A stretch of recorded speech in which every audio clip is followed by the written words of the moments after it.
Kulikovska. Thank you for sharing your performances here with us in Lisbon at the PROMIN. What I personally like is how memory is present in both of your works through the body, ritual, silence, gesture, and it's memories that shaped us, but also disappears with time. I would like to start firstly with Maria Kulikovska and with your performance Saga, later with Maria Proshkovska, and then we'll have some general questions and the Q&A with the audience. Maria Kulikovska, when I was watching your performance, I felt that it was mainly shaped by several factors. Of course, it's your inner transformation through motherhood, and it was also shaped by the period of time when you were making this art piece. It was 2021 summer, Kyiv, when just after lockdowns, but also before a full-scale invasion. Could you tell us more about this?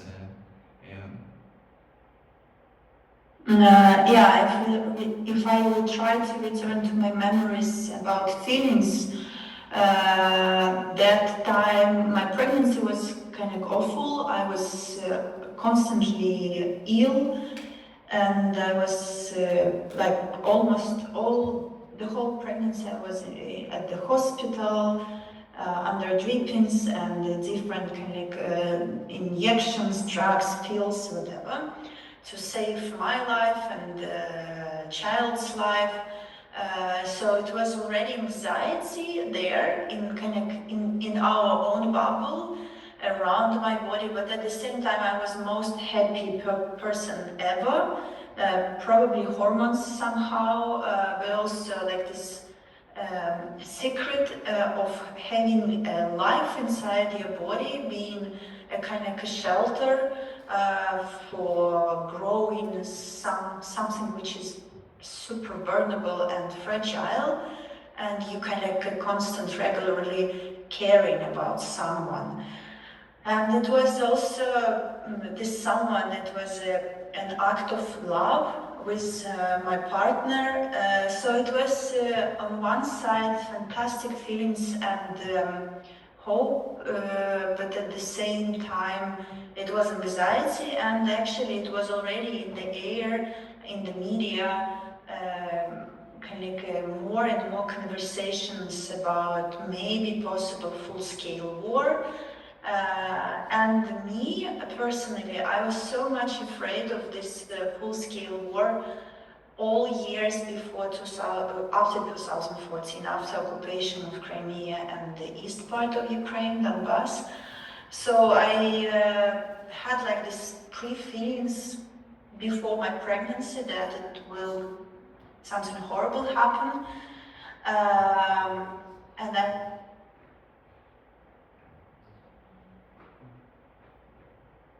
and I don't know, I decided, or I just chose to kind of hold on this hope that everything will be fine, and I didn't want to believe that it will be a full-scale war. But I remember that the first words what we said together with Oleh, with my partner, when the child was born, that we hope that war won't start.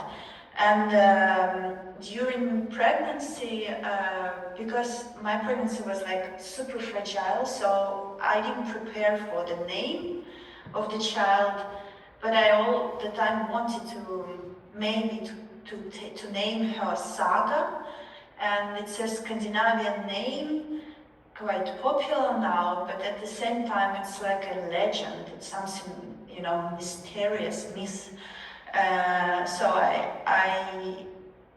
I was thinking about calling this child that name, but then when she appeared, we felt that it might be not the first name.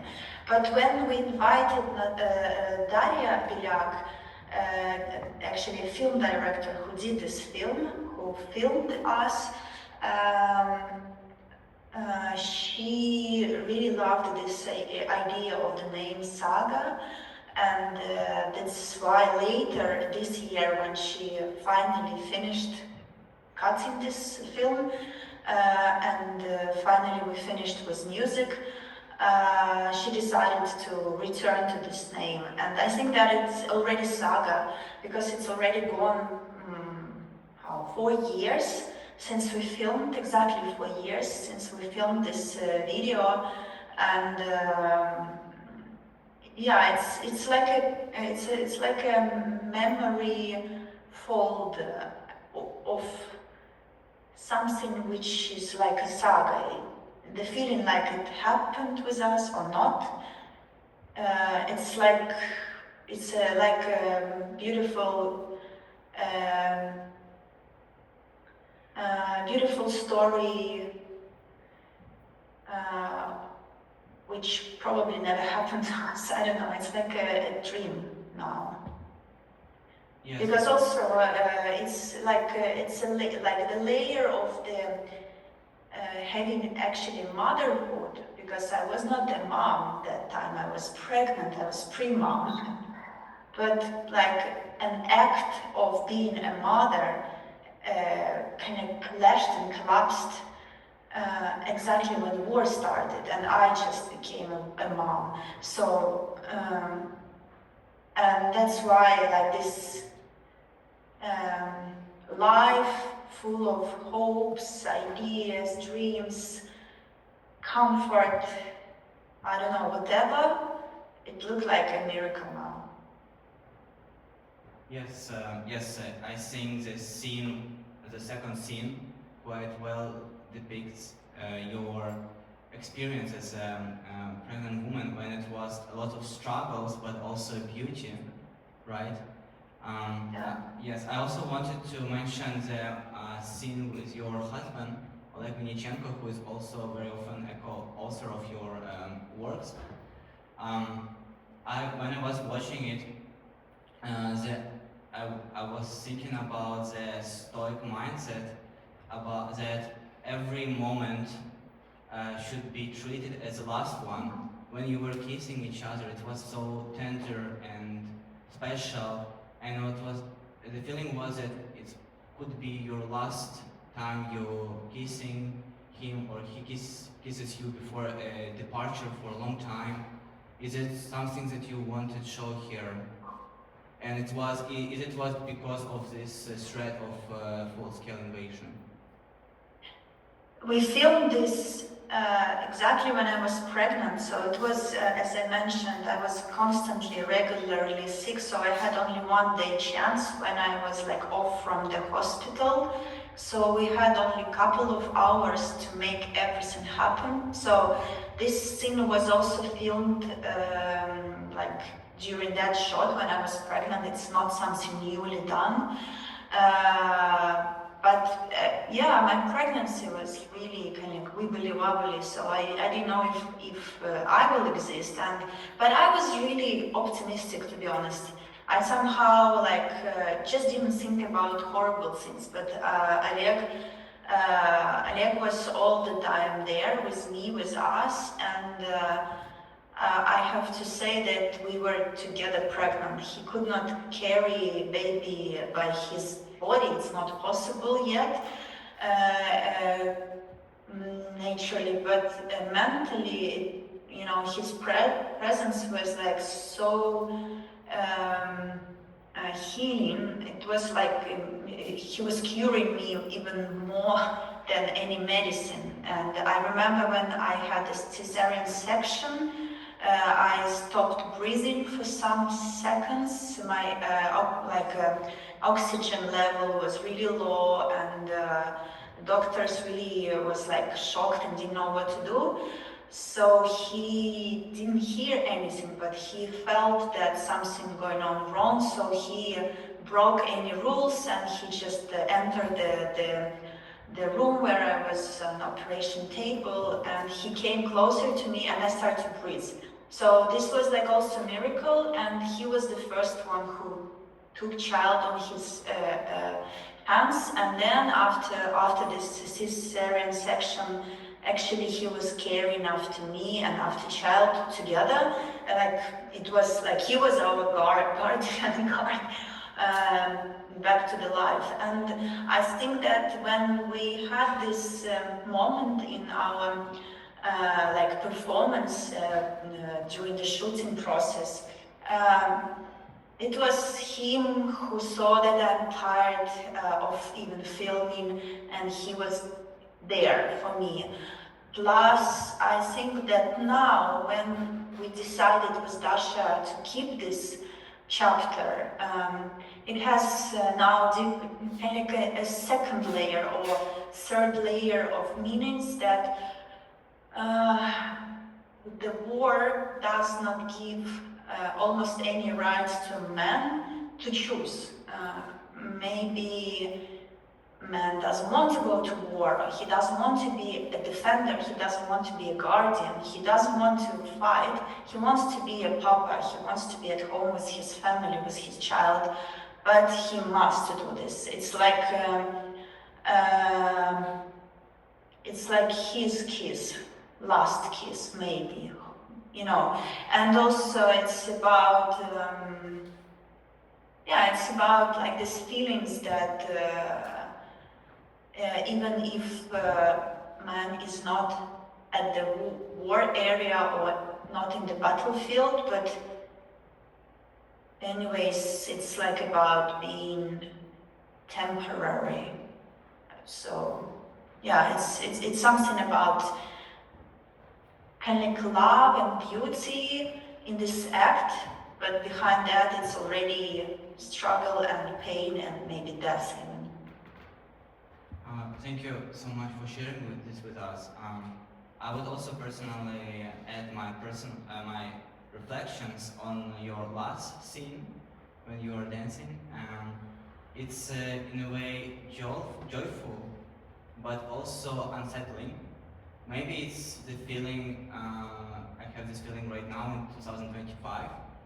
It feels like you are trying to enjoy your life, but in a world that's falling apart. Maybe it was intentional or not, would you say? How would you say? Or it's a good question. It's like a life wins a death on one side. It's something kind of like trying to make happy end on one side, but actually it's a questionable if it's really happy end, because it's like being in a way single mom without having any plan for the future, and just like kind of like a dancing, swimming, trying to navigate yourself and your child, your baby, and you know, just grab the moment and nothing else, something like this. It's like a swimming in the blood somehow. Thank you so much. Thank you so much for sharing your thoughts. I also would like now to switch to Maria Proshkovska.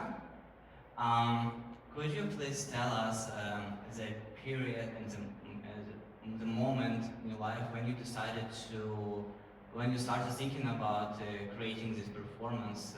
What shaped your ideas to focus specifically on memory? Yeah, good afternoon, everyone. I'm really honored to be here with you. Hello, Maria. Thank you for sharing your experience and thoughts. It's very, very valuable. And thank you for your question. Yes, so experience I had as a mother, a woman, artist, student, refugee, and Ukrainian that came back to Ukraine in wartime. Finally, it all forced me to start this first personal reflective project since the beginning of Russia's full-scale invasion. And this project was born out of belief in the possibility of healing and recovery and some hope, even in the midst of catastrophe. So in a third and a half year of full-scale war, I realized that this common idea we have of reflection after the storm, that is, after the traumatic events have ended, it doesn't work.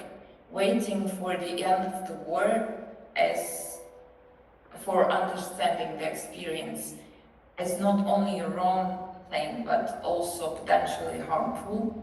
And this project is an attempt to record and transform my own experience of struggle, loss, and gratitude and hope into some kind of artistic practice, and also to critically self-evaluate all that experience I personally and we all had. It is based on some impulse to collect, organize, and archive this story, and maybe to prevent it from disappearing. So to document all these experiences, you were able to see in a video piece that captured some process. I started working on this kind of diary installation created in the form of letters written in disappearing ink. So the process of long-term writing captured in video becomes not like a testimony of war, but also a logic continuation of the research I do in my practice. And these letters leave just barely noticeable traces on paper. These white fragments, my idea is that they can fill the space of the gallery, the space of the studio, and symbolically my whole life, which was broken in half by this full-scale invasion. So this is like a metaphor for the fragility of memory and the invisibility of trauma everyone has. And at the same time, I really would like to make an emphasis on the necessity of reflection for me personally, and necessity of reflection even when the catastrophe is still ongoing. So unfortunately, I personally believe we cannot wait to start this process of bringing all these scattered pieces. So this is why I decided, and I would like to say that it's a very self-healing ritual for me. This act of writing becomes also an act of meditation, and I have attempted to build the connection between the personal and collective dimensions, so between individual pain and the common trauma that is shared with others. I am always inspired by Mille Laderman-Euclid's artistic practice of repetition and serving. So a lot in these and other projects I have take roots from her way of thinking and working. But things Laderman-Euclid is making visible are usually invisible. And this is, I kind of turn it upside down, so I rather like to act in an opposite way. So it's also an act of resistance somehow. I feel it like this. So summarizing, I would like to say that reflecting writing opens far more questions than answers, and this is exactly the result I wanted to achieve. And I'm still in the process, and this project will have its continuation and will be presented on a group exhibition in the USA next spring. And I'm very grateful for this journey. I feel my own responsibility to continue, and I'm grateful to all people who support me in it, the curator Marina Szczerbenko and producer Antonina Patramanska and my family, and thank you for watching. Thank you for sharing this performance. Yes, you mentioned that you're trying to archive your memories, but our memory doesn't work this way. It's still fades away at some points, right? Even though it's already made us humans we are, right? It's changed us, but with some time we don't remember exactly the memories even what changed us, right? And during this war, so many experiences we had. It's it can be of course very difficult to remember all of them. I also wanted to ask you, you also mentioned that this writing is also a process of healing. And I was also thinking about it when you were doing this performance. When I'm overwhelmed, I'm also can start writing down my thoughts. It can help to go through this. But in your performance, this inks with some time it becomes invisible, right? Did it somehow change this perspective of yours? That is it still healing, as you were saying, or was a bit different experience than usually when you write? You know, I have a friend, and he was studying psychology, and he once said an absolute genius phrase that I remember for forever, which is also like a word game in the context of our discussion. So he said that forgetting is the same important function of our memory as remembering. So this is how actually this construction is built, and I usually work in my practice with disappearance, invisibility, absurdity, repetition, duration. So this absurdity highlights the idea of necessity of this reflection, of my attempt, of the process, but also kind of a useless of doing this. As we look at this at the result. So this is my attempt to focus our attention on the process rather than on the result. I have the last question for you regarding this performance. You mentioned that this was very personal reflection, and but at the same time, this performance was made in a gallery space full of people. It wasn't shown very much in a video, but there were many people watching you, writing down your memories, your reflection. Would you say that at some point maybe this personal experience also becomes more collective experience? Yes? Yes, of course. As I mentioned previously, Yeah. there was also an attempt to build this bridge of connection between a personal pain and a shared experience. And in this way, yes, I am building like a common memory, common experience, and everyone who was there in that room took with him or her something.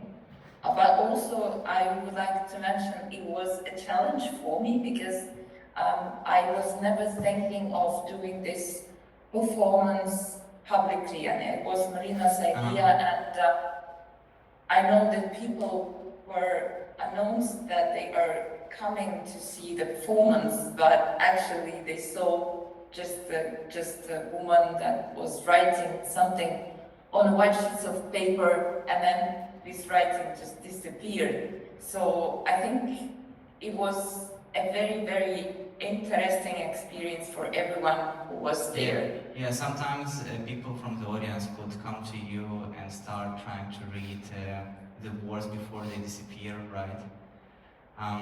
Yes. I also now want to switch to the general questions. So it's been already more than 3 years of the full-scale invasion, and we already can start start reflecting on the changes that happened in the artistic world. I'm curious, what does it mean to be a woman as an artist in the context of a full-scale war? And would you say that your practices changed after 2022? Does it become, is it become more personal or more political in your experience? It's a question for both of you.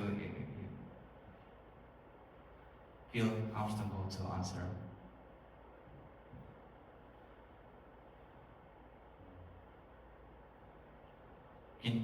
Excuse me, can you hear me? Yeah, I was very polite. I was giving a space to Maria, but I can shortly, briefly answer that question. Everything is political and everything is personal. So I don't, and it was even before, but of course, obviously now I feel more responsibility of also giving a voice to others, of also bringing Ukraine always into a conversation, into discussion. I mean, personally, professionally, on every level. I also feel guilt because, as Maria mentioned, lots of men in Ukraine, lots of artists, they don't have these opportunities like I have to work and to travel and to study, for example. So I understand that I have some advantage, but I rather won't have it. In these circumstances, I feel this guilt. So I mean, it changed me a lot, obviously, but as I said, it's not an advantage. It's a traumatic experience and a very painful growth I experienced. So, how do you think feminism in Ukraine today during wartime? The image of, yeah. Do you think is it changed or it's in a phase of both? Do you have any thoughts about this?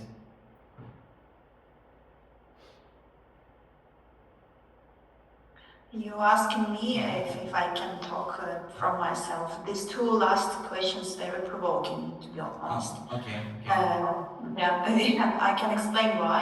It's provoking for me. Because honestly, I get angry that only now people start to be awake that war started. But actually, war started not in 2022. It started in 2014. And actually, it's like a mutilation and, your pain is not that pain enough or not that painful enough or something like this, just because, that time Kyiv was not bombing. But now, because Kyiv is bombing, that's why this pain is valuable. So this is very provoking for me. It didn't change me. I'm already been political from 2014, and actually I didn't choose to be political. I didn't want, and I don't want to be political now. I want to be just an artist, and maybe to have, I don't know, poetic conversations.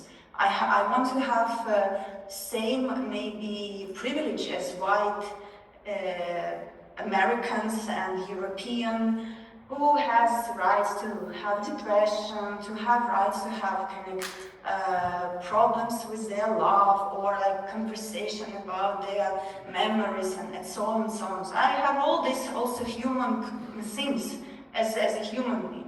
I want to talk about like my broken motherhood, and I didn't break by myself, but it broken by politicians, and by this fucking war. So, of course, it affects me deeply, because it's not me who choose to travel around the world and to be immigrant or to be displaced or to go back and forth in different countries, and then living with several kind of navigations and lives, like having own mind in Kyiv, in together with my family, and then another part, and my body partly with my child abroad, just because simply the place where we have our apartment, it's not suitable for growing a child, because it's near Lukyanivka, which is bombing every day, and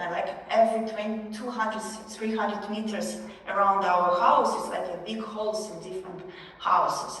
So it affects me. It affects me, of course, every day. It affects my health, my mind, but it not means that I want this and I choose this. And I think that just keep working, and then time will show if it was enough, if it was useful. It will be never probably enough, because it can't be valuable with those who are in the front line. So I try to be very careful with big words that I'm doing important job or something like this. And this my answer, maybe not nice answer, but this is how I feel, connects to the second question about feminism. Now I don't even answer if it exists, because women has more rights now than men in Ukraine, obviously. Could you repeat? I couldn't hear you, the last sentence, please.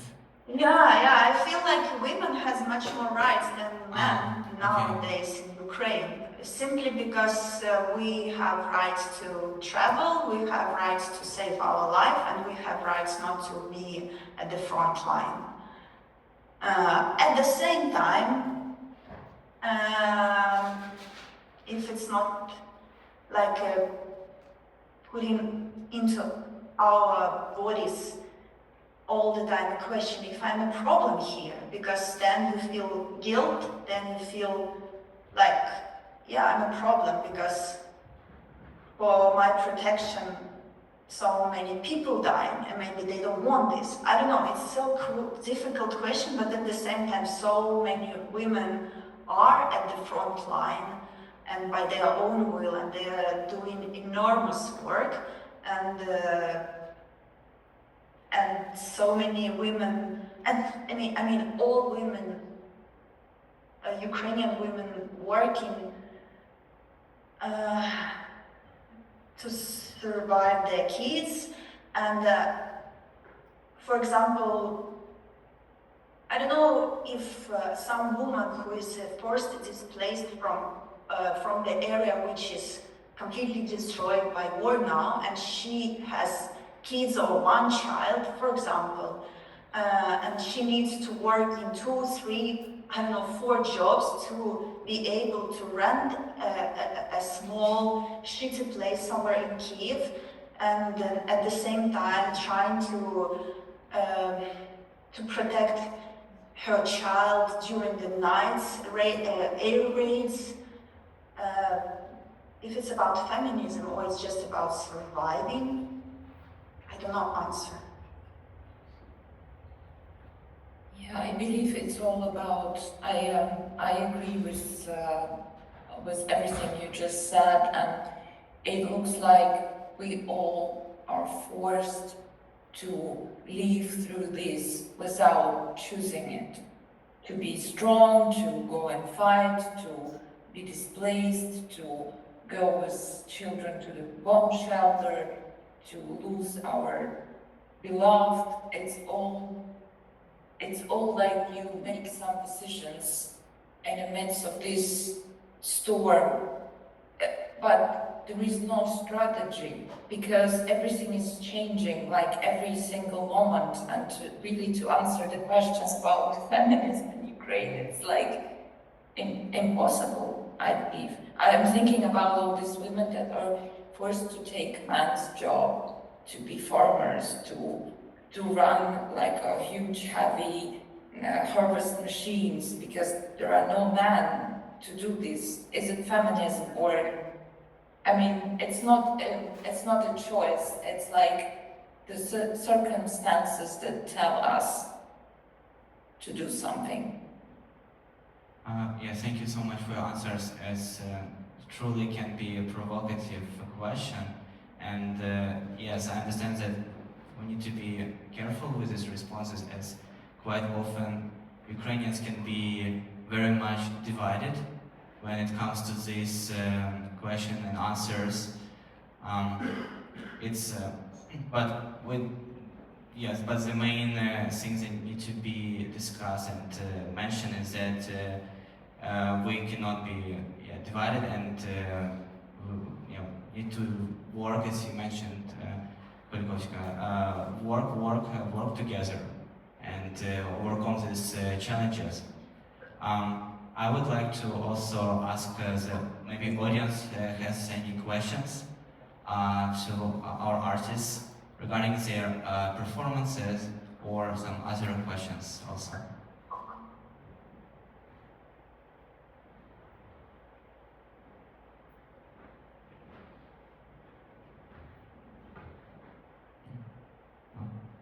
Okay, it seems that we don't have any more questions. I wanna thank you again so much for having time with us, for showing these pieces here in Lisbon for the first time, and sharing your thoughts about them. Thank you so much. Thank you, Maria Kulikovska and Maria Proshkovska, everybody. Thank you.